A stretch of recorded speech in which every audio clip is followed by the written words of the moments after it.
Phase 1. Lady Ashvane starts with a large damage absorption shield equal to 40% of her max health. Randomly through the encounter, a few coral growths will spawn from the ground. Stay away from them until Phase 2. Ashvane will cast Rippling Wave that will spawn small bubbles out of the coral growths that will slowly move towards her to heal her.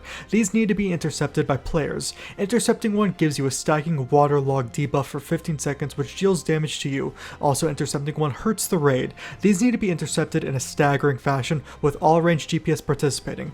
Upsurge occurs through the fight. Just dodge the blue swirls. Random players including one of the tanks will be marked with briny bubbles. These players need to be DPS'd out of their bubble. On Heroic, spread out before your 5-second debuff falls off or you'll envelop more players in bubbles. The tank mechanic is Barnacle Bash. It lasts 35 seconds, so tanks should try to aim to taunt off everyone. There may be instances where a tank needs to take 2, therefore they should have a large mitigation ready. When Barnacle Bash occurs, a large cutting coral patch will spawn. Tank should position her on the side of the encounter while moving to the edge of each coral patch to save as much space as possible. Phase 2 occurs once her absorption shield is knocked off.